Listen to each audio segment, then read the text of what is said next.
சென்னை அணியின் புதிய கேப்டனாக ருத்ராஜ் கெய்க்வாட் நியமிக்கப்பட்டிருக்கிறார். அது பற்றிய மேலும் விவரங்களை செய்தியாளர் பாலாஜி விவரிக்க கேட்கலாம். வணக்கம் பாலாஜி, கூடுதல் விவரம்.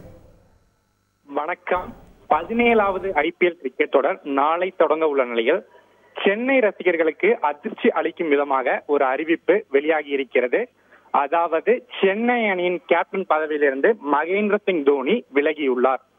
சென்னை அணிக்கு 2008ஆம் ஆண்டு முதல் தோனி கேப்டன்ஷிப் பதவி வகித்து வந்த நிலையில் 2021ஆம் ஆண்டு வாக்கில் கேப்டன்ஷிப்பை ஜடேஜாவிடம் தோனி வழங்கினார்.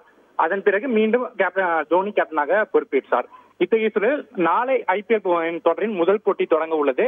இதில் தோனி தலைமையில் சென்னை அணி களமிறங்கும் என பெரிதும் எதிர்பார்க்கப்பட்ட சூழலில் சென்னை அணியின் புதிய கேப்டனாக ருத்ராஜ் கெய்க்வாட் அறிவிக்கப்பட்டுள்ளார். ருத்ராஜ் கெய்க்வாட் தான் சென்னை அணியின் புதிய கேப்டன் என்ற அறிவிப்பை ஐபிஎல் நிர்வாகம் வெளியிட்டுள்ளது. அதாவது கேப்டன்ஸ்களை வைத்து போட்டோ ஷூட் ஒன்று நடத்தப்படும் கோப்பையை வைத்து அந்த போட்டோ ஷூட்டில் சென்னை அணியின் சார்பாக ருத்ராஜ் கெய்க்வாட்டை பங்கேற்றுள்ளார். தோனி பங்கேற்கவில்லை. இதன் மூலம் சென்னை அணிக்கு புதிய கேப்டன் தேர்வு செய்யப்பட்டிருப்பது உறுதியாகி உள்ளது. சென்னை அணியின் அடுத்த கேப்டனாக ருத்ராஜ் கெய்க்வாட் தேர்வாகியுள்ளார். தோனி இந்த சீசனில் கேப்டன்ஷிப் செய்ய மாட்டார் என்ற தகவலும் தற்போது வெளியாகி உள்ளது.